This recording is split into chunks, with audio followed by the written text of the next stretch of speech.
ናይ بوانانت كأنا يمنتاي ناي غونجي مويان ملماد يحكي اوكي صبغ بحفشات قنيتات كمز قدم حج زبلنايو امونغو لاي بيتن ابا قوقا من دحر دا خوينو امونغو لاي بيتن تاچ بيتن كوم عينت فللي يزلو مالتي توسني فللي ون ያው ብዙሕ ዘማሳሰል ነገር ኣለዎ ግን ከዓ ብዙሕ ዝተፈለየ ነገር ከዓ ይብሉን ማለት እዩ ጂ ዋድላ ከመይ ይመስል ጎንጀኻ ከመይ ይመስል ብዋናነት ወንበርና ናይ ዋድላ እንዲ ሓቀይ ዋድላ ኢና ንማሃር ዘለና ኣገባቢ ይኹን ግሱ ኩሉ ነገሩ ስርዓቱ ናይ ዋድላ ትምህርቲ እዩ ማለት እዩ ናይ ጎንጂ ትምህርቲ እውን ተወሰነ ምፍላጥ ኣገዳሲ ስለ ዝኾነ እንታይ ምስ ናይ ቤትና ፍልል እዩ ንዝብል ኣፈላላይ ንምርኣይ ክንፍትን ኢና ያው ሞያ ብምዕዳል ንፈትን ንኣብነት ኣብዚ እናትና ናይ ዋድላ ወንበር ማለት እዩ ንዮም ይሆን ኣገባባት ክንደይና ኢልና ነርና ዝክሮም ዶ ትኾኑ ንዝኾነ ኣገባባት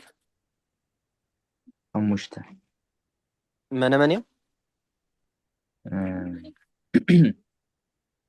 نزخنا أنت ሓደ لا ክልተ ب ሰለስተ أنت ب ش ሕጆኹም ኩልኹም ኣብልዎም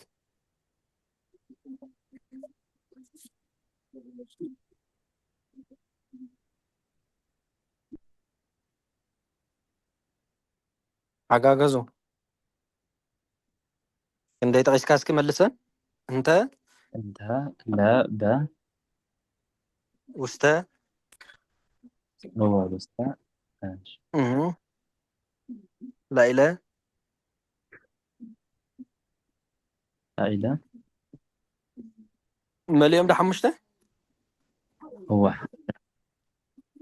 ሓሙሽተ መሊኦም ሓቀ ለኣምንታይን ኣምንታይን ተሰሓቢ ይኸውን ኢልና ነርና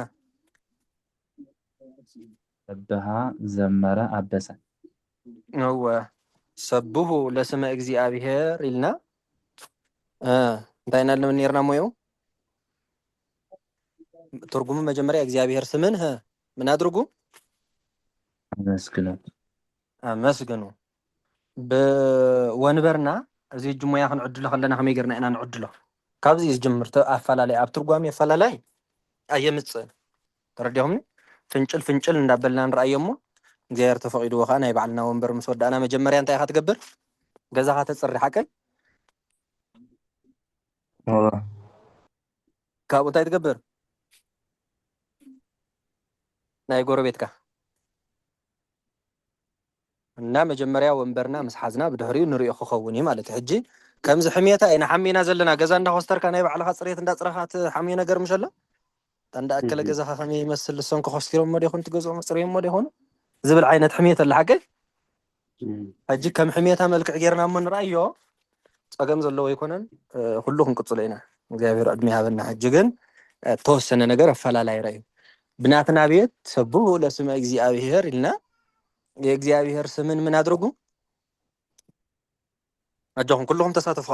أمسكن የእግዚአብሔር ስምን አመስግኑ ሞያ ክንዕድሎ ከለና ከመይ ጌርና ንዕድሎ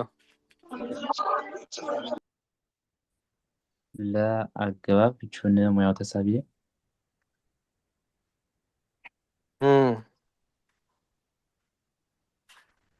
ቀፅል خلادة إيش ዋ ኩላከ سبه الأجزاء كم يعني را ሰብሁ ለስመ እግዚአብሔር إيش سبه مع سريع لا أجواب شون ما يتسابي سبه سمن سم يا تسابي بالبيت ስም የተሳበ ባለቤት ዲልካ ኩርሲ هو እግዚአብሔር የሰብሖ ባለቤት ሰብሁ ለስመ እግዚአብሔር ተናቢብ እንዲ ዘሎ እግዚአብሔር ዳ ዘርፍባ ተናይቡ ስናይ ዘሎ ስለዛች ማለት ኦኬ ተናይቡ ስለ ዘሎ እዚኣ ሕጂ ናትና እያ ናትና መንገዲ እያ ናይ ቤትና ሓቂ ሕጂ ጎንጂ ኸነዚ ኣብ ትርጉሙ ሓደ ኢልና የለና ምስ ናይ ጎንጂ ዋላ ሓቂ ጎንጂ ከመይ ገይሮም ሞያ ይዕድልዎ ንዝብል ሕቶ ሰብሁ ዲና ኢልና ነርና ሓቂ ሰብሁ ያው ማሰሪያ አንቀጽ ይፍሉጥ ሰብሁ ማሰሪያ አንቀጽ አፍታ ለያ ትብል ለያለው በሉ ሁሉኩም ደድሕረይ ለያለው ለያለው የሰብሁ ተሳቢ የሰብሁ ተሳቢ ለአቀባይ ለአቀባይ ስም ስም ለወደቀበት ተቀባይ ይብልዎ ማለት እስከመይ ለኩም ለያለው በሉ ለያለው የሰብሁ ተሳቢ የሰብሁ ለአቀባይ ስም ለወደቀበት ተቀባይ አፈላላይ ሪኢኹሞ እስኪ በልዎ ሓንሳብ ህዝዋ የሰብሁ ተሳቢ ለያለው በሉ ለያለው የሰብሁ ተሳቢ ለአቀባይ ስም ለወደቀበት ተቀባይ ወያው ሰብሁ ሰባሃ ዘመረ እንዲያውም ኣብናህና ቤት ኣበሰ ዝበለሉ እውን ኢልና ኣበሰ እቲና ነርና ኢና ኣብ ናይለ ግዜ ሓቀይ ለተሰሓበ ከውን እንከሎ እዚ ንምርኣይ ዝኣክል ስለ ዝኾነ ቀፂሉ መን ኢና ኢልና ነርና ሰመረ እቶም ተሰሓቢ ዝኾኑ እንተ ድዩ ወአኢሮጎሙ ደብረ ነዋሃ እንተ ባሕቲቱ እስኪ በሉ ዘርኡ መጀመርያ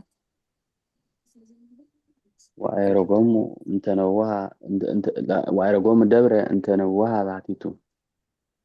እንታይ እዩ ዝብል ነይሩ ብንሕና ከምኡ ዝብል ወአኢሮጎሙ ደብረ ነዋሃ መጀመርያ ግን ድሓን በነቐድም በላ እንዲያ ሓቀይ ወርእየት ዓይነየ እስኪ በሉ ወርእየት ዓይነየ በጸላእትየ ወርእየት ዓይነየ በጸላእትየ መልስዋ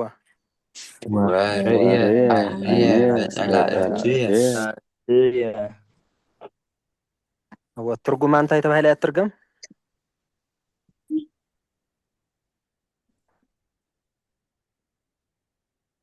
እጅኹም ተርጉምዋ መጀመርያ ዓይነይሲ ንጸላእተይ ሪኣ በአምሓርኛ ኸ አይኖቼ ጠላቶቼን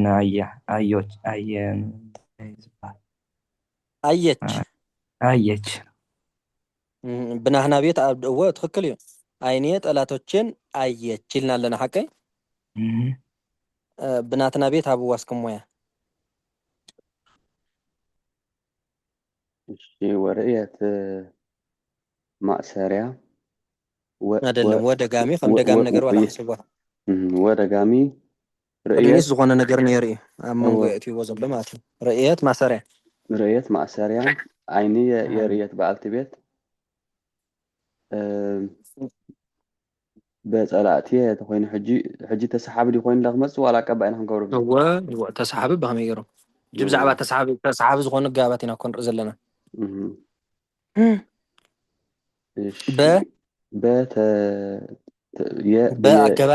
በአገባብ ፍቹ ሹችን ንመያው ተሰሓቢ እዋ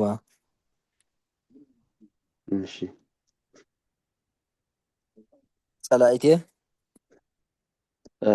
ከዓ ሓግዝዎ ጸላእትየ እንታይ የተሳቢ ባለቤት የተሳቢ ባለቤት ማለት እዩ ናይ ገዛና እዚኣ ከምዚኣ ጌርና ኢና ንህባ ሞያ ንሕና ሓቀ ናይ ጎረቤትና ከዓ እንርኢ ማለት እዩ በያለው በለው በያለው አገባብ አገባብ ግን አገባብ እኮ ይብሎም በያለው አጋፍቹ ንንዲናልና ተርጉምና ዘለና ሓቀ በያለው ሰቂሎም ብዘሎ እንታይ እዮም ዝብልዎ በያለው የርእየት ተሳቢ በልዎ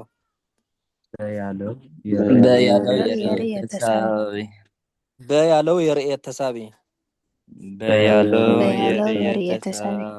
ይብልሞ ሽዑ በያለው አገባብ ካሾ በያለው አገባብ ፍቹን ሞያው ማድረጊያ እንታይ ዝነበረ ጸላእቴ ድንር ጸላእቴ በየወደቀበት ማድረጊያ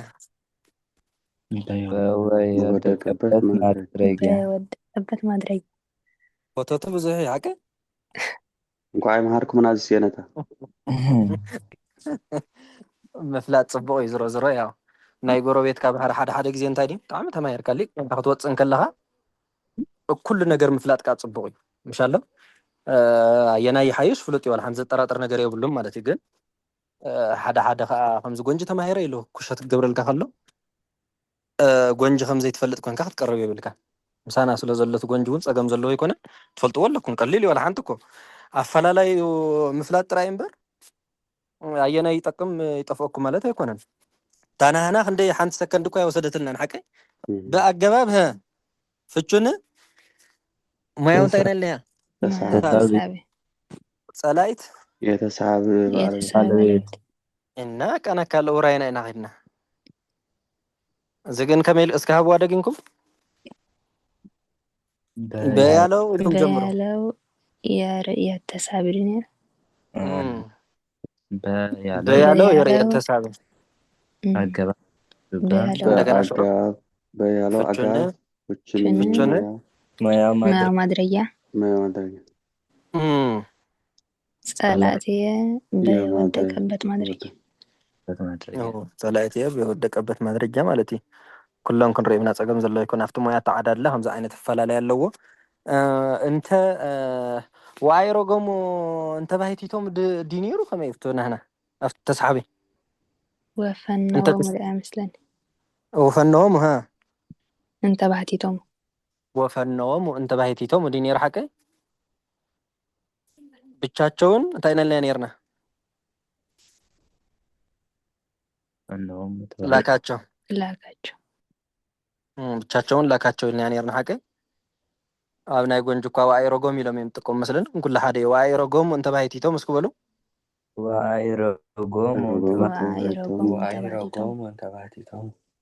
ዋይሮጎም እንተ ባሂቲቶም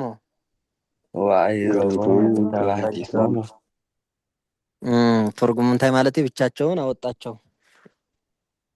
ወላ ወፈነዎም እንተ ባሂቲቶም ብዝበልና የብናህና እንተራናየ ፀገም ዘሎ ይኮነን ወፈነዎም እንተ ባሂቲቶም ብቻቸው እንታይ ገበራቸው ላካቸው ሓቀ እሺ ሞያ ሃቡ መጀመሪያ ናህና ከመይ ኢልና ኢና ሞያ ንህቦ ወደጋሚ አይረጎሙ ማሰሪያ ወይ ከዓ ፈነዎሙ ማለት እዩ እንተ ፍቹን ሞያው ተሳቢ ባቲቶም የተሳቢ ባለቤት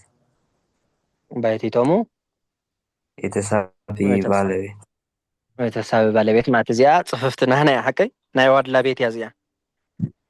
ጎንጂ ከዓ ነዚኣ ልክዕ ከምበ ገይሮም እዮም ዝህብዋ ከምበ ጌርኩም እስኩም ሃብዋ ከምታ ዝረአናያ በብላዕሊ እንተ ያለው ኢልኩም እንተ ያለው የአረጎሙ ተሳቢ ሽዑ እንተ አጋፍቹ ሞያው ማድረጊያ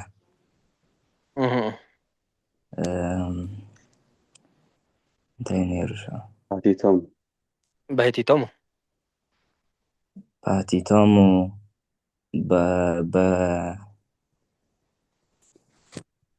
አግዝዋ ተሓጋግዙ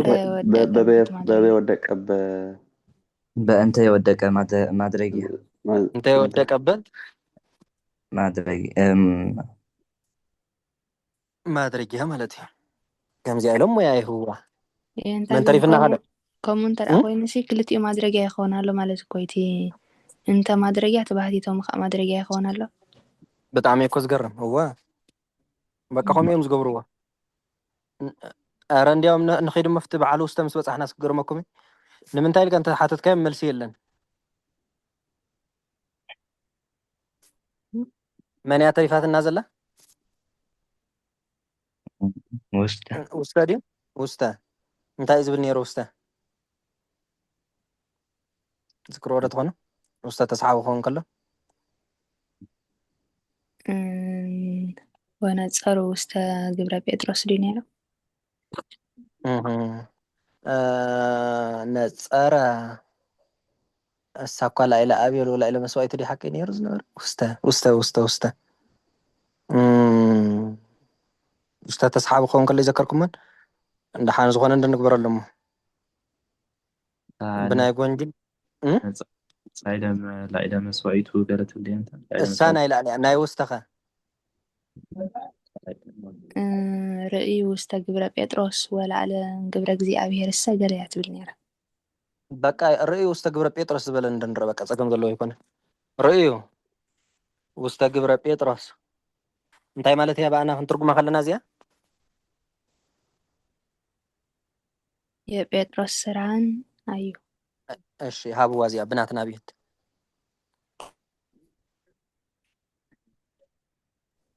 ርእዩ ማሰር ያልኩም እጆ ርእዩ ማሰር ግበር ግን ፈትየ ነይረ ቀዲም ግበር ዳ ርእዩ ማሰሪያ ውስተ ኣገባብ ፍቹን ሙያዊ ተሳቢ ግብር የተሳቢ ባለቤት ጴጥሮስ የግብር ዘርፍ እዚኣ ናትና ማለት እዩ ኦኬ ኣብ ትርጉሙ ይብልን እዩ እንታይ ኢና ነፀሩ ርእዩ ድዩ ርእዩ ውስተ ግብረ ጴጥሮስ እንዲ ነይሩ ሓቀይ ውስተ ያለው በሉ ውስተ ያለው የርእዩ ተሳቢ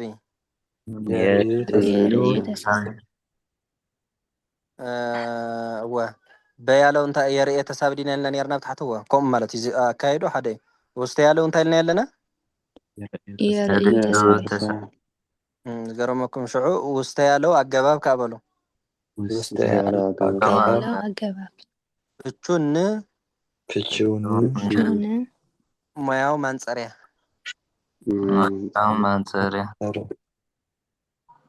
ድገምዋ እስኪ ውስተ ያለው የርእዩ ተሳቢ ውስተ ያለው ኣገባብ ሙያው ማንፀርያ ውስተ ግብረ ጴጥሮስ ዲ ነይሩ ሓቀይ ግብር ማለት እዩ ግብር ውስተ የወደቀበት ማንፀርያ ውስተ የወደቀበት ማንፀርያ ድገምዋ ውስተ ያለው የርእዩ ተሳቢ ውስተ ያለው ኣገባብ ፍቹን ሙያው ማንፀርያ ግብር ውስተ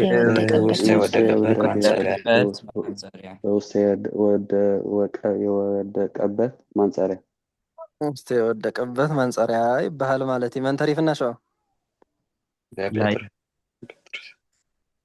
መን ተሪፉ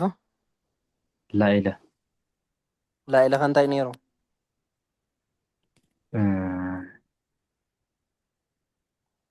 ነፀረ እግዚኣብሔር ላዕለ ኣብየል ወላዕለ መስዋዕቱ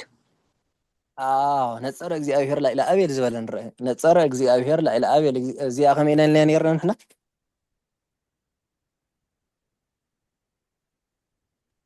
ብናትና ቤት ማለት እየ እግዚአብሔር ነፀረ እግዚአብሔር ነፀረ ላዕለ ኣብየል እንታይ ኢልና በቃ እዚኣ ክልተ እያ ላዕለ ኣብየል ዝበለ ጥራይ ይርአ እግዚአብሔር ኣብ ልዕሊ ናይ ኣብየል ጠመት ረኣየ ኣምሓርኛ ኸ እግዚአብሔር የኣብየልን ኣየ ኣብየልን ኣየ ኣብየልን ተመለከተ ሓቀይ هبوا بناتنا بيت مويا خنبا خلنا زي خمينا نبلا ነፀረ ማእሰሪያ እግዚአብሔር የነፀረ ባለቤት ላዕለ አጋባፎችን የማያው ተሳቢ ላዕለ አብየል የተሳቢ ባለቤት ወይ አብየል የተሳቢ ባለቤት በቃ ያክል ሳውስ ንምራይ ንሽቴ ፈላላይ ንምራይ ጥራይ ስለዝኾነ شو بناي قنج خالك خمنا وستجيركم أبوه ላዕለ የነፀረ ላዕለ ያለው ላዕለ ያለው የነፀረ ላዕለ ያለው አገባብ ፍቺውን ማያው ማንፀሪያ አብየል ላዕለ የወደቀበት ማንፀሪያ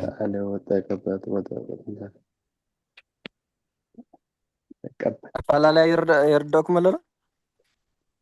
هو زي مثل مالتي نعبنت إن نرزل لنا حاجة هم مرأي سلزخنا زي كافتم تسحب زخنا جابات إن نرزل لنا ندقنا خد أنت هلا فلا لا يمسلكم كل هجها من تاينا نوصل خاب قصن إحنا أكلنا خاب زبلنا نوصل حكي أكلي بزح دي بزحن هو أكل يبل حكي لي أكل يبلن ما يركم معهم زين أكل خبزح ولا هم يبل أكليل وتبارك أكليلة زبل ولا حكي سلازم أكل خبزحن كل أكليل يزبل بقونج بيت زي يبزحن ترديكم أكل بقى سيبزحن مالتي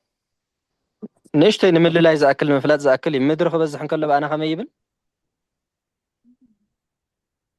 مدرات مدار وياك الساي بس أحمد هم مدر أمدار ويكا أمدارات اللي إذا بزحكي أمدار ويا أمدارات اللي أنا بزحينا نحن السوم جنا يبزحون لا إلنا تاهي تقوى يا لا إلي بزح دب أنا يبزحن فعيلات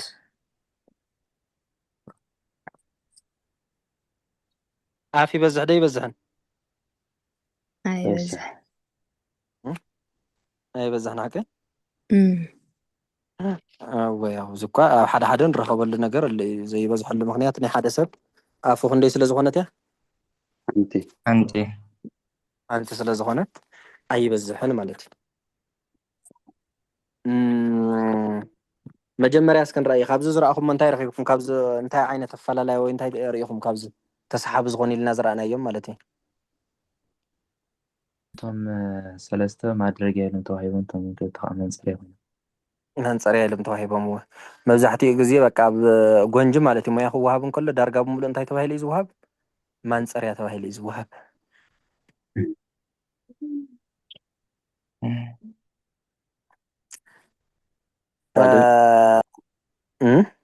ዋድላ ኸይፍት ይመስል ካብ ዝኽምር ዝደቕ احنا ካብ ዝሓጻልጣ እንታይ ይመስል ይፍትም ዋ በከራኸብ ስዳ ወላ ብግሱ ወላ በኩሉ ነገር እኮ ስፍሕ ዝበለ እዩ ብሓፈሻ ሕጂት ጎንጅ ግን ናይ ቀደም ጎንጅን ናይ ሕጂ ጎንጅን ናይ ቀደም መብዛሕትኦም ሊቃውንቲ ናይ ጎንጅ ነይሮም ድዮም ብዙሓት ጎንጅ ከም ተቀድመ ሕጂ ዝበልናዮ እንታይ እዮም መብዛሕትኡ ዝተሓብአ ስርስር ዝበለ ብሂል ዝበዝሖ ዘዘዝ ዝበዝሖ ንእሽተይ ሰምና ወርቂ ዝተሓውሶ እውን ከም በዓል ናይ ተዋናይ ዝኣመሰለ ማለት እዩ አሎ ጽቡቅ ጽቡቅ ቅኔ ማለት እዩ እዛ ናይ ቅኔ ሊቅ ዝነበረት ኢትዮጵያዊት ሊቅ መን ያልና ያስማ ማይ ገላይነሽ እሰን ሕጂ ናይ ጎንጅ ነይረን እየን ዝበሃላ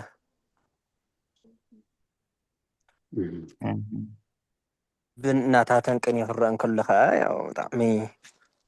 ብሓፈሻ እንታይ ኢኻ ትርኢ እዚ ሕጂ ዘሎ ጎንጅን ናይ ቀደም ዘሎ ጎንጅን ፈላላይ ከም ዘለዎ ትርዳእ ማለት እዩ ግን በቃ ምስ ሰብን ምስ ሊቃውንትን ከራዳድእካ ዝኽእል ዓይነት ቅኔ ግን እንታይ ዓይነት ቅኔ እንድሕረአ ተባሂሉ ዋድላ እዩ ሕጂ ጎንጅ ብተፈጥሮ ማለት እዩ ዋድላ ዝተምሃረ ሰብ እንድሕር ኮይኑ ናይ ምንኣስ ናይ ምንዓቅ እንትን ኣለዎ ወላ ዲኻ ናይ ወላ ዲኻ ተማሂርካ ኣብ ወላ ዲኻ ተቐኒኻ ዝብል ነገር ኣሎ ማለት እዩ እናዚ ንኸይመፅእ ሕጂ ናይ ወላ ዲኻ ተማሂርካ እንታይ እዛ ሕጂ ዝበልናያ ሞያ ዘይትፈልጣ ስለ ዝመስሎም እዩ ሓቀይ ስለዚ ኩሉ ምፍላጥ ዝመስልዎ ነገር የለን ዝበልና ነዚ ንኣብነት እንታይን እንታይን ይኸውን ኢልና ርኢና ነርና ለክንደይ ነገር ይኸውን ስምንት ነገር ይሆናልና ኣቀባይ ክኸውን ከለስ ክምፅኦ ሓደ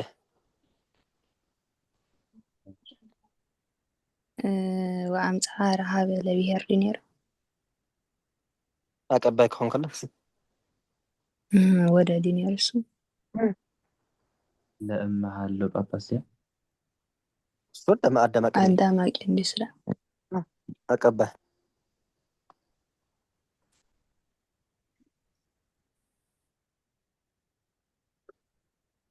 لهم أكبر أنتم بعلكم ولا مصدق ميسكم ممسو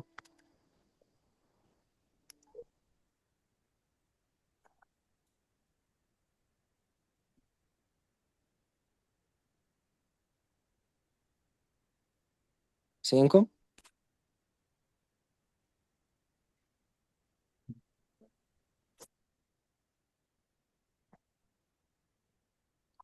أكبر كتكون كلا لسه أبياتكم نيم حكي أتي أمر الصعوبة ده أنت ما سرجة ده أنت تصنع بعلهم أكبر أنت غيركم ممسو أنت أكبر أنت بما درجة ممسو أدلا فلا لكن ريلي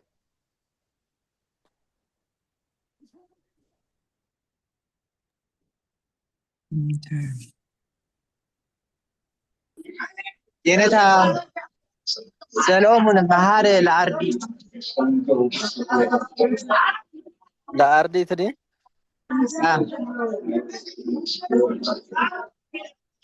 ميت كبرة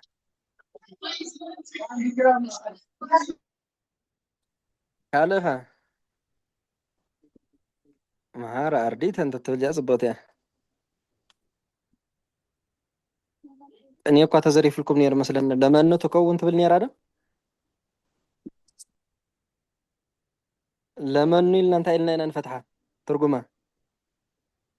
نمان لمان ويكأل لمان حكي كبرتكم كلها ناي بيتكم قلنا صفوف لا كبرتكم كلها تحاتيتكم زي ما ملاسكم كخبيلكم يبتعمل ما يقرأ زي أتفقكم لا ليه ما ليلنا أنا بتجبر عنك صمصيها يا ولا كباي غير كم زعل ليلي الشيء بناتنا هبوا ولا لما إنه لنا لما يخن عدل خلها ما يقرنا أنا نهبه كلهم يا حادثة زي كونس بملهم عدلوا قليل سلزخنا مالتي بناتنا لما نزبلت لا أقابلكم جمر لا أجابة في شبكم كريم يا أقباي من أقباي بعد بيت زي أنا يبيتنا مالتي اسكبنا يقول نجح فتني اسكب وخلها بقمت لا لا يعلو أجابة في شو بكم كري ما يا أقباي ما يا أقباي هم ناتناي منو أقباي يودقبت انت يا عبد لا زي لا يودقبت يا تقول لا يودقبت لا يودقبت أقباي تقباي زي تقباي يا كات حيش اسكمل سؤال لا يالو أجابات في بكم كريم ما أقباي منو لا يودقبت تقباي لكم ملسوا أرجموا لا يعلو أجابات في شو بكم كريم ما أقباي منو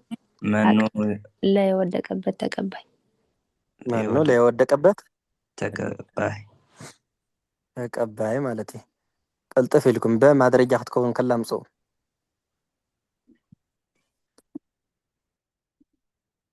منو بمدينة بكتم حكي بطن بمدينة وقال إن احنا نمصن خلينا بكتمها ولا أبو بنا هنا ما يخن عدل خلنا خمي قرنا أنها بازيا بأجا فتشو بكم كريم يا مدرجة مدينة يا مدرجة بالبيت مدينة يا مدرجة بالبيت مالتي سكبنا يقول نجح جهم بس حجبنا بقمة هوا በያለው በቁም ቀሪ ሙያው ማድረጊያ መዲና ማድረጊያ የወደቀበት ተቀባይ በየወደቀበት ተቀባይ አይደለም ማድረጊያ ዳ ማድረጊያ አበዋ መልስኩም ኩልኩም በሐባር በያለው حزو አፈላላይ ምፍላጥ ዝመስልዎ ነገር የለን ተገዲስኩም حزو ኩልኩም ሀቡ በያለው አገባብ ፍቹ በቁም ቀሪ ሙያው ማድረጊያ መዲና በየወደቀበት ማድረጊያ በየወደቀበት ማድረጊያ ነው ብሎ ማለት ይተፈከል ንኣብነት ውእቱ ክምርምርን ከለን ንሕና ከመይና ንብል ኣምላክ ሰብ ኢና ንብል ሓቀ ኢልና እንታይ ንብል ኣምላክ ሰብ እዩ ኣምላክ ሰው ሆነ ኣምላክ ሰው ነው ንብል ኢና ሓቀ ሞያ ክንህቦ ከለና ከመይ ንብል አምላክ የውእቱ ባለቤት ሰብ የውእቱ መመርመሪያ ውእቱ ማሰሪያ ውእቱ መርምሮ ማሰሪያ ኢና ንብል ሓቀ እስከ ብናይ ጎንጅኻ ከመይ ዝብል ይመስለኩም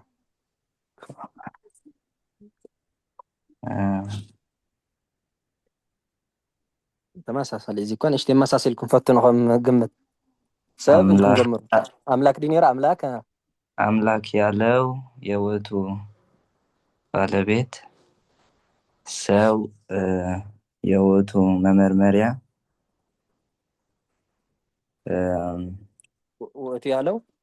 ውእቱ ያለው ማሰሪያ ይብል ማለት ፈላላይ እዚ ንእሽተይ ኣባና ማህፀን ቅፅል ዘይኸውን መን ይበዝሕ ኣለዲ ያው ሪከርድ ዝግበር ስለ ዘሎ ክትሰምዕዎ ትኽእሉ ኢኹም ነፈላላይ ዝኣክል ስለ ዝኾነ ጠቀሚ የብሉ ኣባና ግልጠዘ ድዩ እንታ ግልጠዘ ንሕና እንታይ ንገብሮን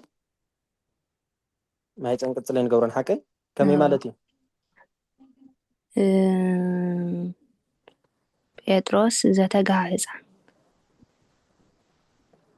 ኢልና ሕጂዝ ግልጠዘ ማህፀን ቅፅል የለን ሓቀይ ባና ኣብ ገንዲ ከዓ እዚ የሎ ማለት ይገብርዎ ሕጂ ከምዚ ዓይነት ቅኒ ክመፅእ ከሎ ናይ ዋድላ ቤት ከምዚ ገይሩ እንድሕር ዳ ኣምፅኡ ኣይተማሃረን ማለት እዩ ኣብ ጎንጂ ዝተማሃረ ሰብ እንድሕር ዳ ኮይኑ ግን ከምዚ ገይሩ ከምፅእ ከሎ ክትገረሙ የብልኩም ቤቶም እዩ እዚ ማለት እንታይ ማለት እዩ ኣብ ጎንጂ እንታይ ኣሎ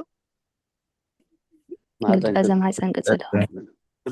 ግልጠዘ ማህፀን ቅፅል ይኸውን እዩ ማለት እዩ ኣብታ ማህፀን ባድጎም እናታ ግልጠዘ ማህፀን ቅፅል ዝበልና ድገምሎም እስኪ ጴጥሮስ ዘተጋሃ ታይለን ህፃን እንታይ ከም ህፃን ተጊሁ ድማ ልድዮ ተስተጋ ዝኾነ ጴጥሮስ ህፃን እያ ክትብል ዘላ ካልእ ዘራርባ ተተጋሃ አንቀፀ ምንታይ ኣትሎ ማለት እዩ ማህፀን ኮይኑሎ ትዘ ግልጠዘ ተባሂሉ ዘሎ ዘ ማለት እዩ ጉሉፅ ዘ ኣይፍቀድኒ ዝብና ኣባና ኣይኸውን ነባና ማህፀን ቅፅል ዝኸውን እንታይ ውስጠዘ ሓቀ ውስጠዘ ኣብ ጎንጂ ግን ውስጠዘ እውን ማህፀን ቅፅል ይገብርዎ እዮም ግልጠዘ እውን ማህፀን ቅፅል ይገብርዎ እዮም እንተ ከብረ ኢልና ሕጂ እንተ ደሓን ቀፂልና የለና እሞ ከብረ እንታይ ኢና እንተ ከብረ ኢልና ሞያ ከመይ ጌርና ንህቦ ንሕና ከብረ ብሎ እንዲያስር እንታይ ይጠብቀዋል ከብረ ብሎ እንዲያስር እንታይ ይጠብቀዋል ንብል ሓቀይ እሶም ከዓ ከብረ ያለው ያስር ነበር እንተ ወድቆ አስቀርቶታል ይብልዎ እስኪ በልዋ ከብረ ያለው ያስር ነበር እንተ ወድቆ አስቀርቶታል ኮለል ይነ ድገምዋ ኮለል ይብጣም እስቶይሎም ከለው ከአስር ዘይፍር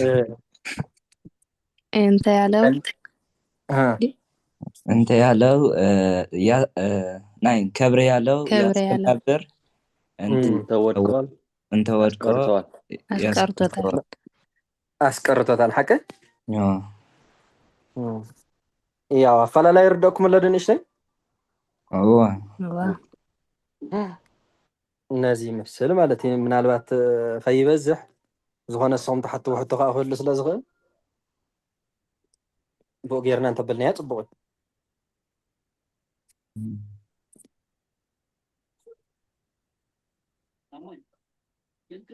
ካባኻትኩም ከስኩሕቶ እዚአን ሕዝወን ዳርጋ ሎማዓንቲ ክንደይ ዝኾነ ኣዋጅ ሒዝና ኣለና 10 በፅሓ ዶ ሎማዓንቲ ዝበልናዮ ይበፅሓ ኮነ ብምንታይ ጀሚርና ኣለና በቶም ንዝኾኑ ሰንበት እዛ 4 ጾም ማለት እዩ ተረዲሆምኒ ኩሉ ምፍላጥ ዝመስልዎ ነገር ስለዚ እዛ ናይ ጎንጂ ተዓዳድልና ሞያ ትለምድዋ ክትክእሉ ኣለኩም ንኩሉ ምፍላጥ ፅቡቅ ስለ ዝኾነ ማለት ታናትኩም መፅሒፍኩም ትሕዙ እዛ ናይ ጎረቤትኩም ከዓ ንእሽተይ ትፈልጡ ማለት እዩ ብሓፈሻት ኣየና ይሓይሽን ኢልና ቅድሚ ንሕና ከምዚ ኢልና ምዝራብና ንኣብነት ሲ ኣይ ዋድላይ ዝሓይሽ ኢልካ ምዝራብ ከምኡ ኢልካ ክትዛረብ ከለካ እንታይ እዩ ዝብለካ ሰብ ናይ ምንታይ መምህር ስለ ዝኾነ እዩ ዝብል ናይ ዋድላ ስለ ዝኾነ ይኮን እናተኸዕቢ ደልዩ እዮም ዝብሉካ እንድሕር ጎንጂ ዝዓቢ ኢልካ እንታይ እዩ ዝብለካ ሰብ ኣይ ናይ ጎንጂ መምህር ስለ ዝኾነ እኮ ሕጂ ኣነ ግን እንታይ እየ ዝኣምን ንኩሉ ሰብ ታዝተማሃርካያ ተፍልጦ ትምህሮ ኩለን ማለት እዩ ዋሸራ ትኹን ጎንጃ ትኹን ኣየንቲ ከም ዝሓይሽ ሽዑ ከምዚ ሕጂ ትብልዋ ዘለኹም ባዕልኹም ይኹን ክትመርፁ እንታይ ትሓይሽ ዝብል ማለት እዩ መብዛሕትኡ ናይ ጎንጂ መምህር ዝኸውን ካልኦ ጉባኤ ዝረኣየ ዳርጋ የለን ተረዲኹምኒ ሕጂ ዓይነ ስውር እንታይ እዩ ወዲ ተረት ኣለኮ ሓደ ዕውር ነይሩስ ይበሃል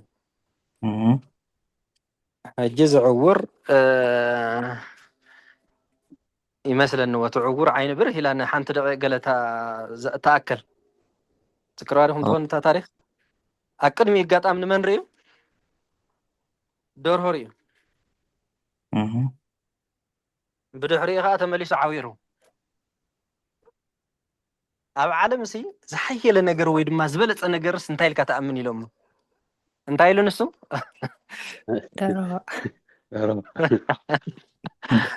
እና እንታይ ንምባል ደሊአ ንኻልእ ንምንቃፍ ወይ ከዓ ነቲ ሓደ ንምባል ዘይኮነሲ መጀመርያ ኩሉ ትፈልጦ እሞ ብድሕሪኡ እንታይ ይሓይሽን ከዓ ባዕሉ ሰብ ይመርፅ ማለት እዩ ሕጂ ጎንጂ ክበሃል እንከሎ ብርሑቕ ካሊእ ዝመስሎ ዋድላ ክበሃል እንከሎ ካልእ ዝመስሎ ነገር ኣሎ ግን ዋድላ ዝተማሃረሲ ጎንጅን ምፍላጥ ወርሒ ትወስደሉን ዘይቀልዓለን 2 ወርሒ ይወስደሉን ተረዲኹምኒ ኣዋጅ ጥራይ ኣፈላላይ ጥራይ ዝፈልጥ እምበር ባዕሉ እቲ ሞያ ይዕድል ኣሎ ትግስ እውን ይገሶ ኣሎ ግስ ግን ብዘይቀልዓለ ናይ መን ዝበለፀ ግስ ዘሎ እንድሕር ኢልኩም በቃ ብዋድላይ እዚ በቃ ኩሉ ሰብ ዝኣምነሉ ዋላቶም ናይ ጎንጂ መምሃራን ዝኣምነሉ እዩ ብዙሕ ንሕና ካብ እንትን ነውፅኦ ሕጂ ንኣብነት ንሕና ገቢር ማለት እዩ ናይ ሰብ ስም ናብ ገቢር ክንቀይሮ ከለና ብምንታይ ኢና ንገብሮ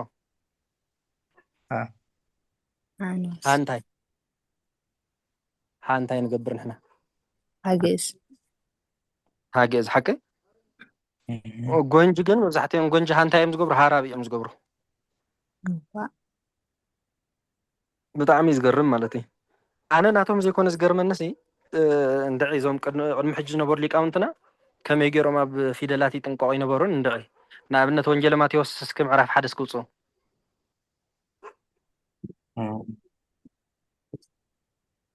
ኣብርሃም ወለደ ይስሐቅ እንዳበለ ዝቕፅል እንሸሎ ኣብኡ እንታይ ተፃሒፉሎ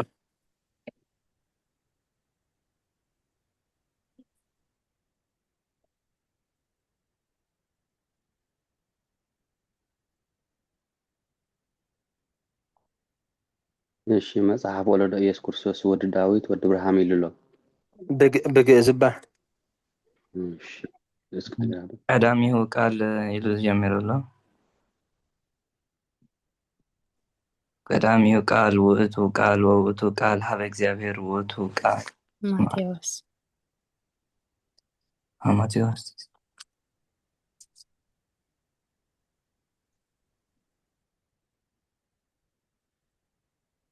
መጽሐፍ ልደቱ ለእግዚእነ ኢየሱስ ክርስቶስ ወልደ ዳዊት ወልደ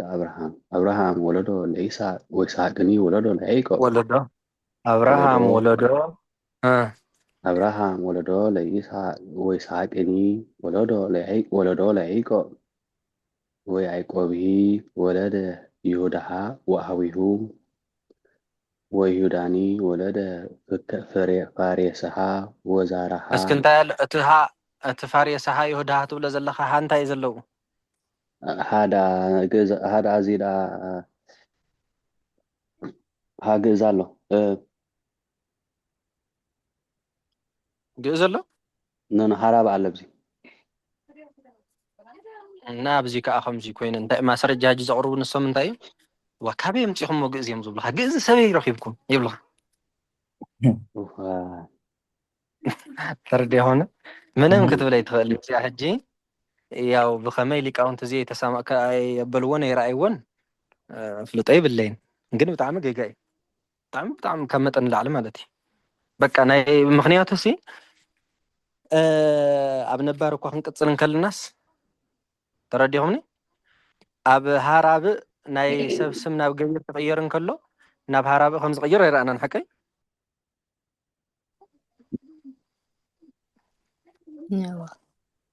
ኣይረኣናን ስለዚ እዚኣ ማስረጃ ኣላቶም ከምዚ ዓይነት ኣፈላላይ እዩ ዘለና እምበር ብዙሕ ኣፈላላይ የብልን ድሓን ንምስራፅ ዝኣክል ዘን ሕጂ ዝበልናየን ድገምዎን ሕቶ እንድሕር ሃሊኻ ሕቶቱ ከይበዝሕ ብሓንቲ መዓልቲ ከዓ ብዙሕ ምንጋር ፅቡቅ ኣይኮነን እሺ ኣፈወርቅ ማለት ቃል ኣምላኽ ቃል ሊቃውንቲ ስለ ዝኾነ ምስትናዕ እኳ ዘይኮነ ብሓፈሽኡ ግን እዚ ካብቲ ሎማዓንቲ ሕጂ ነበርኩምና እንታይ ተረዲእኒ ዋላ መርዓተ ይኹን ኣላ ምሳይ ዋላ የርስ ከምዚ ብኻልእ ዳኣ ከይመስለን እምበር ጎንጂ ሰበይቲ ዝደረሰቶ ኮይኑ ተሰሚዕኒ ትመልእቲ ሓደ ኩሎስ ኣቑኒዒ ይዛረብና ኣሎ ኣነ ከዓ ናይ ወዲ ኮይኑ ይረኣየካ ሞ ኣፈወርቅ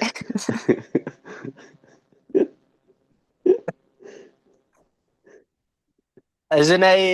ጎንጂ ማለትካ ዲ ብጣዕሚ ዝገርም እወ ብጣዕሚ እጂ ናይ ዋድላ ሊቃውንቲ ሕቶቱ እንከለዉ ንምንታይ እንተተባሃለ በቃ ብጣዕሚ ጌጋ ምዃኑ እንተተኻኢሉ እውን ክቕየር ከም ዘለዎ እዮም ዝዛረቡ በቃ ጎንጂ ግን እዚኣ ስለዛ ማስረጃ እቲ ታሪክ እኳ ብናይ ተዋናይ ታሪክ እንታይ ከዓ ይብሉ መስለኩም ጎንጂ ሕጂ እቲ መን ኢኹም ትብልዎ ገብረ ማርያም እና ተዋናይ ተፈላለዮም ነይሮም ኢልና እዮም ሓቂፍ ትገባብ ሕጂ እቲ ካብ ሰብ ስለዘይተፈለየ ኩሉ ቅኒዕ ይኹን ትገባቡ እንታይ ገበሮን ኣየጥፍኦን ኢልና ነርና ግራኝ ኣብ ዝነገሰሉ ግዜ ማለት እዩ ተዋነይ ግን ካብ ሰብ ተፈልዩ ስለ ዝነበረ ነቲ ቅንየ እንታይ ገበሮን ኣይሕደስ ታሪክ ብድሕሪ ዝበልናዮ ማለት እዩ ኣየጥፍኦን ሓቀ ነቲ ገባብ ግን እንታይ ገይርዎ ኢና ኢልና ነርና ኣጥፊኡ ጎንጆች እጅ እንታይ ይብሉ መስለኩም ናይ ብሓቂ ሲ ክጠፍእ ዝነበሮ እንታይ እዩ እንድሕር ኣጥፊእዎ ክበሃልን ኮይኑ ሲ ክጠፍእ ዝነበሮ ሰየና ኣይተቕኒኤ ክጠፍእ ነይርዎ እዮም ዝብሉ እዚ ሰቂልካ ንጎንጂ ዝወሃብ ፀለመ ዳኣ እምበር ለዚ ጎንጂ ቀዳማይ እዩ እንዳበለ ኩሉ ሰብ እናቱ ይዕቢ ማለት እዩ ብሓፈሻ ግን ኣፈላላይ ናይ ኩሉ ምፍላጥ ፅቡቅ እዩ ካብኡ ተኸባቢርካ ምንባር ዝመስሎ ነገር ከዓ የለን ብግቡእ ንዝተማሃረ ናይ ጎንጂ በቃ ብግቡእ ጎንጂ ፅፊፉ መምህር ንዝኾነ ሰብ ዝግብኦ ክብሪ ትህቦ ንሕና ከምዚ ኢና ንብል ንስኹም ከዓ ከምዚ ኢኹም ትብሉ ወ ንፈልጥ ኣይ ከምዚ ስለ ዝኾነ ኢልካ ተኸባቢርካ ምንባር ማለት እዩ ሕጂ ዋድላ ስለ ዝተማሃርካ ናይ ዋድላ ሊቅ ስለ ዝኾንካ ናይ ጎንጂ ምንዕዓቕ ፅቡቅ ኣይኮነን ጎንጂ ስለ ዝተማሃርካ ድማ ንናይ ዋድላ ምንዕዓቕ ፅቡቅ ኣይኮነን ዋሸራ ስለ ዝተማሃርካ በቃ ብሓፈሻ እቲ ዝበለፀ ተኸባቢርካ ምንባር እዩ ማለት እዩ ረዲኹምኒ እቲ ዝሓሸ ንምፍላጥ ግን ኩሉ ምምሃርን ምፍላጥን ዝመስልዎ ነገር ስለዘየለ ኢልና ኢና እቲ ኣፈላላይ ዝነግረኩም ዘለኹ እምበር ካልእ ነገር ከም ዘይኮነ ክትርድኡ ኣለኩም ሕጂ ድገምዎን ዘን ዝተማሃርናየ ተን 5 ድገምዎን የሚሆን አገባባት ስንት ናቸው? 5 ናቸው። ቅልጥፍ ኢልኩም ድገምዎን ሓፀርቲ እየን ውሕዳትን ምጡናትን ኢኹም ተማሂርኩም ዘለኹም ሎሚ እዚአን ሓዝዎን ድገምዎን ዝሃብኩምና ማለት ዴንታ በብሓደ እንዲያውም እወ እሺ መጀመርያ ናሕና ትብሉ ብድሕሪኢኻ እታ ናይ ጎንጂ ትብልዋ ማለት ከምኣ ጌርኩም ድግመ ብልዎን ኩለን ዘን ሕጂ ዝቐፅልናየን ተማሃርናየን እነኦም ወእንተ ባሕቲቶም ድያ ትብል ነይራታ እንተ هو حجناتكم يا سغا زي فلت كايا طم تلسان تحجز كا طم تلسان زي فلت اتخا سغا حجز اندحر دا كلكم تزي فلتكم ما انا حجزكم يلا خي واي رقمه لا انت بحتيتهم انت بالنيرة ነነታናህናባ ፈኖሙ ማሰሪያ ኢለማ ፈኖሙ ማሰሪያ እንተ አገባፎች እንደሙያው ተሳቢ ባይቲቶሙ የተሳቢ ባለቤት ታናይ ጎንጅኻ ሽፈኖሙ አለው ማሰሪያ እንተ ያል አገባብ እቹን ሙያው ማድረጊያ ባይቲቶሙ እንተ የወደቀበት ማድረጊያ بخمس خلفاء ورؤية عينتية بصلاحية إلنا نيرنا ودقامي فأنا مالتي رؤية مأسرية إيش عينتية يريت بعلتي بيت ده عقافة شو قرمي يا مدرجة صلاحية يا مدرجة على بيت اللي هم يرنا هنا نهتم كأ السبة ب بياله صحابي اللي هم يرنا شيء بياله يريت صحابي الشيء ب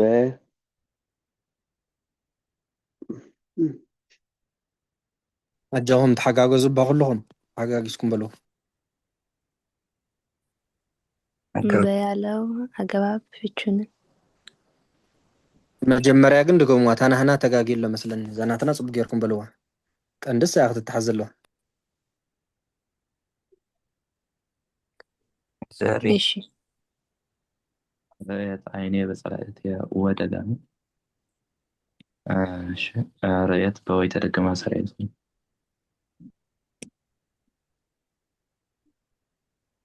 ماشي ከወፂልኻ ወአይኔ የባልተቤት በአገባብ ፍቹን ሙያው ተሳቢ ጸላእት የተሳቢ ባለቤት هو አፈወርቅ ማድረጊያ የልካያን ይርካ أتشو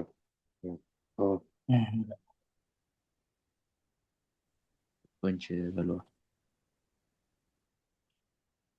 غير ده ما لا يقول واحدة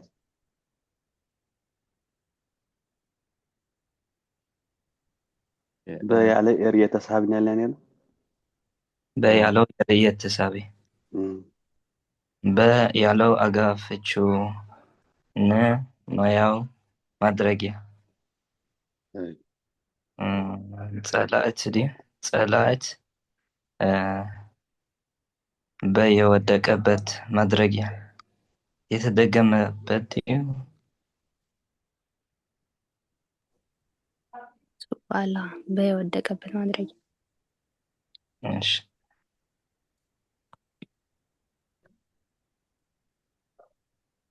እሺ ርእዩ ውስተ ግብረ ጴጥሮስ ዲኔሮ ርእየ ውስተ ግብረ ጴጥሮስ ርእየ ማሰሪያ ውስተ አገባብ ፍቹን ሙያው ተሳቢ ግብር የተሳቢ ባለቤት ጴጥሮስ የግብር ዘርፍ ብናትና ብናይ ጎንጅኻ ርእየ ያለው ማሰሪያ ውስጥ ያለው የርእየ ተሳቢ ውስጥ ያለው አገባብ ፍቹ ን ሙያው ማንጸሪያ ግብር ውስጥ የወደቀበት ማንጸሪያ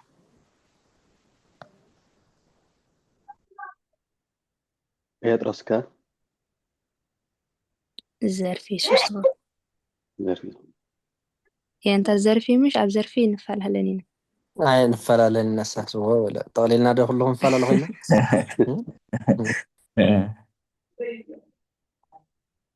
ለኻ ሰቦ ለስመ እግዚአብሔር ሰቡህ ለስመ እግዚአብሔር ሰቡህ ማሰሪያ ለአገባብ ፍቹን ሙያው ተሳቢ እግዚአብሔር የተሳቢ ባለቤት ብናይ ጎንጂኻ ሰቡህ ማሰሪያ ለያለው የሰቡህ ተሳቢ ለያለው አገባብ ፍቹን ሙያው ማድረጊያ እግዚአብሔር ለየወደቀበት ማድረጊያ ስምያት እ ስመ እግዚአብሔር አቤት ስም ላይ ወደቀበት ማድረጊያ ስም ያ እግዚአብሔር ዘርፍያ እሺ ስም ወዳፎ ናይ ጎንጂ ሰሚዕንካ ከይነቕፉና ከማ ይበልኩኹም እንታ ዝበልኩኹም በልዋ ፅቡቅ ጌርኩም ለማድረጃ ይኸውንን አቀባይ ሃብዋ ፅቡቅ ሃብዋ ደጊም ለ ያለው የሰቡ ተሳቢ ያለው አጋፍቹ ሙያው ተቀባይ ስም አቀባይ ሱቅ ዝብል ዘለኹ እኮ ባዕልኩም ክትተራረሙ ኢለ እንዳተጋገየ ስቕልኩም ኣይትሕልፍዎ እሺ አቀባይ ለያለው አጋፍቹ ሙያው አቀባይ ስም ለየወደቀበት ተቀባይ በወይ ተደገመ ተቀባይ እግዚአብሔር ለየወደቀበት ተቀባይ ጽቡቅ ያህልከ እሺ እግዚአብሔር የስም ዘር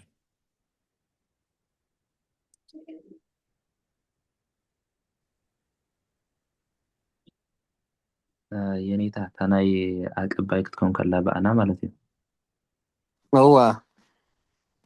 በርህ ሰረቀ ለጻድቃን ትብል ሕጂ ከመይ ጌርና ንህባ ማለት እዩ እስኪ ብታናይ ጎንጂ መንገዲ መጀመሪያ ናህና እስካብዋ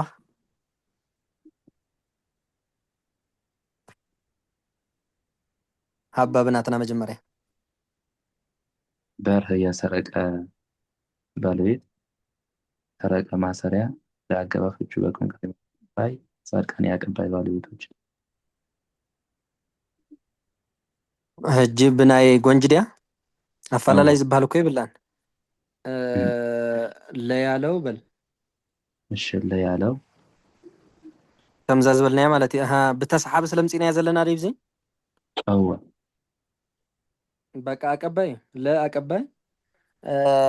ጻድቃን ዲኔር ሐቀይ ጻድቃን ካ ለወደቀበት ተቀባይ አትባል ለያለው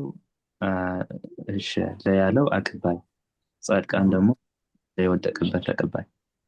ለወደቀበት ተቀባይ ማለት እዩ በቃ ዚያ ወላሕንቲ የብላን ካለ ይዝፍላ ወዲኹም እንተን ተሰሓቢ ሓንቲ በተሪፈታ እንተ ከብረ ነኖ ነፀረ እግዚአብሔር ላይለ አቤል ነበር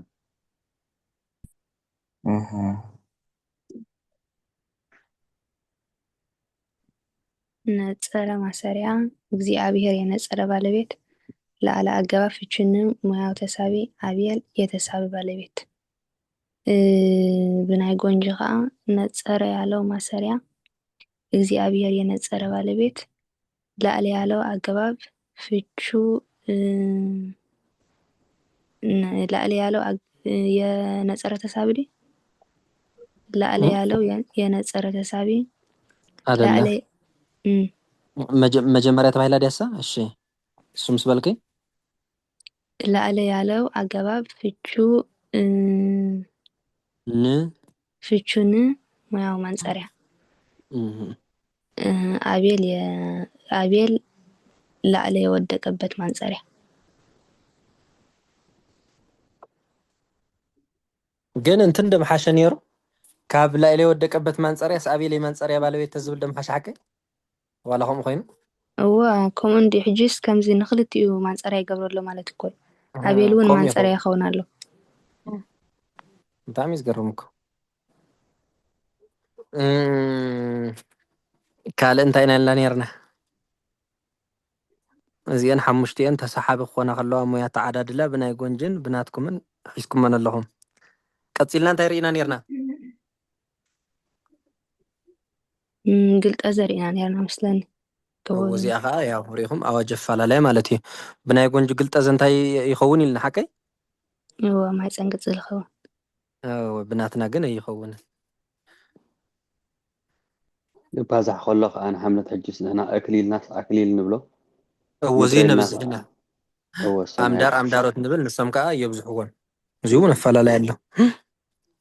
ኣብቲ ላዕሊ ሳሂት ኣፍ ዝበለ ግን ያው ኣነ እውን ይሰማምዑ ለይ ሓቂ ትሓይሽ ኣፍ ኢልና ኣፈው ንብሎ እንዲና ንሕና ነብዝሖ ኢና ናይ ብዙሓት ኣፍ እንድሕር ዳ ኮይኑ ማለት እዩ ግን ክረአ እንከሎ ያው ብናይ ሓደ ሰብ እንድሕር ዳ ተረኣየ ኣፈይ ትበዝሕኒ ሓንቲ እያ ስቕ ኢሉ ሓደ ግዜ ዝስሕበካ ነገር ኣለይ ካብኦም ትወስደውን ነገር ኣሎ ካባና ዝኸይድ ከዓ ናብኡ ብዙሕ እዩ ካብኣቶም ከዓ ሓደ ፅፉፋት ነገር ኣለዋ እየን ክንሪአን ኢና ሓደ ብሓደ ማለት እዩ ፈያት ከመይ ትበዝሕ እንታ ፈያት ንባዕላ ብዙሓት ይውካ እቲ ሓደ ተኮይኑ ፈያታይ ምጥባቅ ፈያት ንሓደ ተኮይኑ ጠቢቑ ንብዙሓት ተኮይኑ ከዓ ልሕልሕ ግን መብዛሕትኡ ግዜ ለፈያታዊ ዘየማነ ኢና ንብሎ ይመስለኒ ፈያት እዩ ዝብል ንሓደ ክጠብቕ ከሎ እሺ እንታይ ርኢና ነርና ካልኻ ፈላላይ 5 እዛ ግልጠ እዛ ከዓ 6 ኣዋጅ ሒዝኩም ኣለኹም 6 ማለት እዩ ሻውዓይ እንታይ ርኢና ነርና እዛ ምብዝሓውን ኣተዓዳድላ ሞያ ማለት እዩ ናይ ግልጠ እዛ እወ 8 ድያሳ እወ ዓድል ዋስ ከመይ ኢልና ዓዲልና ነርናሳ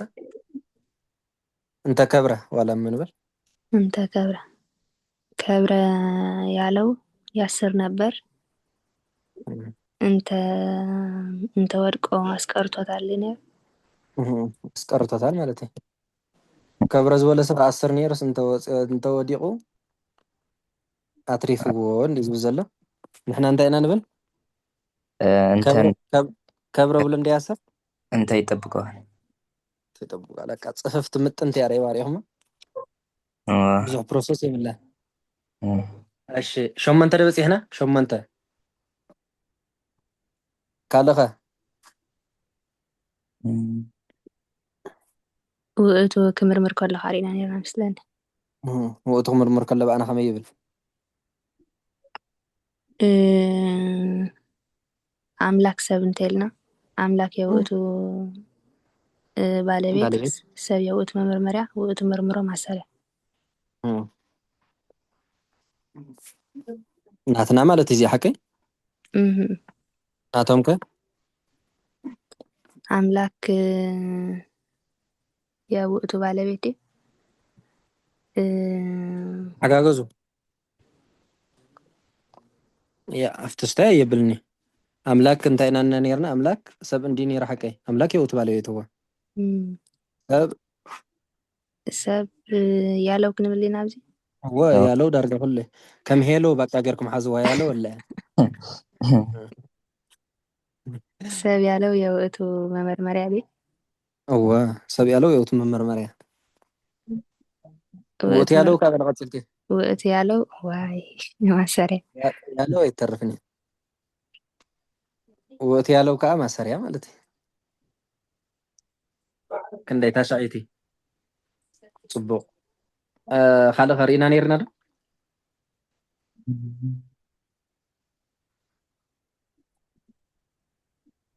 ናይ በንለን ርኢና ነርና ግን ዳርጋ ሓደ እዩ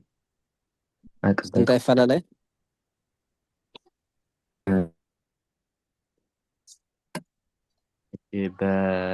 በመዲና ኢልና ነርና በያለው ኢልና በያለው መጀመርያ ንሕና ኢኹም ተቐድሙ ኩሉ ግዜ ናትካ እዩ ዝቕዳም ናትካ እዩ መጀመርያ ዝፅረ ካብኡ ናብ ጎረቤት ማለት እዩ በአገባብ ስታይና ኮይኑ መዲና የማድረጊያ ባለቤት ንብል ንሕና ብኦም ከዓ በያለው አገባብ ፍቹ በቅንቀሪ ሙያው ማድረጊያ መዲና ደግሞ አገባብ ማድረጊያ በወደቀበት ማድረጊያ በወደቀበት ማድረጊያ كولالي بطعم خلالي نايلة خمينا لنا نيرنا تعلمنه يمكن ولا منه ብዙሕ ነገር እዩ ነፈላለይ ዘሎ ኣላ ምዕቀን ዜማ እውን እንት ዝረኣኹም መምርሓት ንሪኦ ዘለና ኣሎ ናቶም እውን ክንሪእና ፀገም የብሉን እኹል እዩ ሓንቲ ሓንቲ መዓልቲ ከምዚ እንዳበልና ኣብ ትርፊ ግዜና ኣብ ትርፊ ግዜኻ ንሰብ ምሕጋዝ ወይ ንጎረቤት ምሕጋዝ ፅቡቅ ስለ ዝኾነ ብትርፊ ግዜኻ ከዓ ናይ ጎንጂ ወይ ከዓ ናይ ዋሸራ ምርኣይ እውን ፅቡቅ እዩ ምስ ናትካ ንእሽተይ ይፈላላይ እንታይ ከም ዘለዎ ምፍላጥ ማለት እዩ ናይ ለስ ክበልዎ ከመይ ኢልና ነርና ኢልኩም بناتنا ኣዲኹም لا ኢልኩም ኢኹም ዝብል قري ما ياو أقباي منهم يا أقباي منو ባለቤት يا بالبيت ኢልና ወዲእና بناتهم كا ክልተ ሰከንድ ወሲዳትልካ ማለት እዩ እዚኣ هو لا يالو لا يالو أجا فتشو بكم قري ما ياو أقباي لا يالو لا يالو أي خان هجي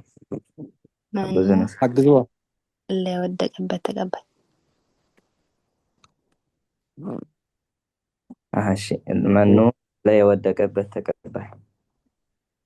መኑ ለይወደቀበት ተቀባይ ማለት እዩ إذا لس ينترجت يا ናይ በገን ርድእት ይኮነትን እወ ብጣዕሚ ክልቲአን ማድረጃ ኮይነን ሓቀይ هو ከም ኣነ ሕጂ እንታይ እንተትብል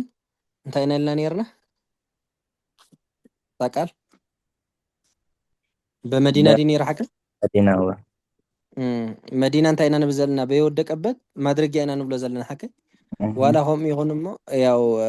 መዲና በቃ የማድረጃ ባለቤት ከምናትና ማለት ከምናትና እንተዝኸውን ፅቡቅ ነይሩ ሓደ ተዝኸውን ማለት እዩ يتحتها وستن لايلن مانصر يستبحر المخنيات كالو ودي ويس نابوتا ውስጠን ላይለን ቤ በቃ ናይ ጎንጂ ማለት እዩ ብዘይካ ለን በን እም ከዓ ዳርጋ በቃ ብሙሉ ማንፀርያ ተባሂሉ እዩ ዝብል ኩሉ ማለት እዩ መብዛሕትኡ ግዜ እዞም እንታይ እዮም ዝገብሩ ከመ ሕጂ ዓብይ እውን ደቂቅ እውን ኣለዎ ሓቀይ እዚ ምክንያት ኣለዎ ዓብይን ደቂቅን ስለ ዝኾነ ማንፀርያ ይብልኻ ማለት እዩ ሕጂ ውስተ ግን በቃ ናይ ባህሪ እዩ ናይ ባዕሉ እዩ ላ ኢለ ከዓ ናይ ባዕሉ እዩ ናይ ባህሪ እዩ ማለት እዩ ዳርጋ ብሙሉእ ናይ ጎንጂ በቃ ማንፀርያ ብዝብል ሓዝዎ ስቂልኩም ንበ ንለ ንእ መውፂኹ ማንፀርያ እንዳበሉ እዮም ዝብዎን ኩሉ ንዓብይ ይኹን ንንእሽተይ ኣባና ግን ኣብ ደቂቅ ማንፀርያ ንብል ዲና ፍፁም ኣይንብልን ሓቀ ዓበይቲ ነገራት ግን ዓበይቲ ከዓ ካብ ሰለስተ ይወፁን ኢልና ነርና ሞያ ክንህብን ከለና ኣብ ናይ ዋድላ ካብ ምንታይን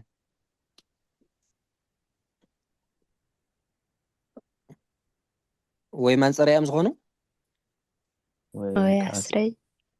ወይ ኣስረጅ ወይ ከዓ እንጅኹ ታሳልሰይት ምፅዋ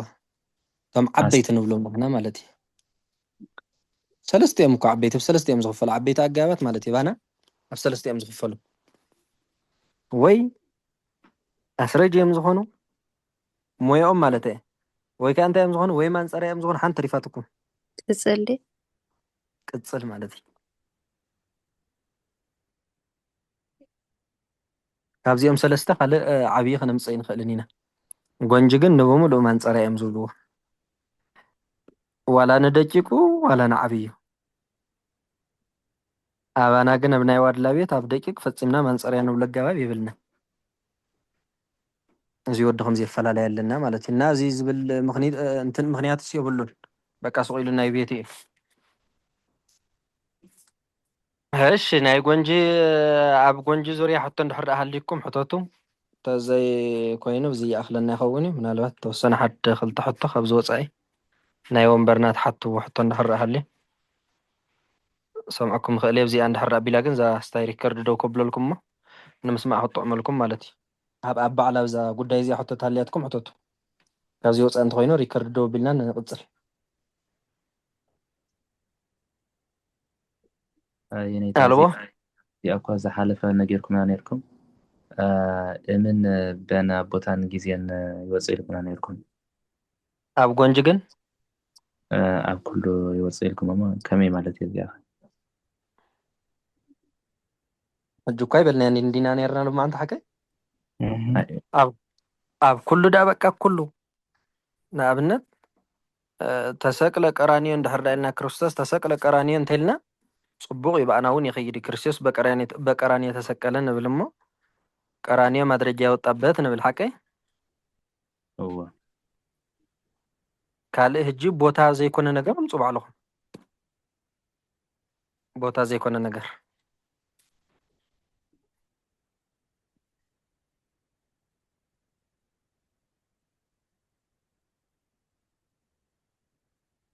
በሲ ኣብ ቦታን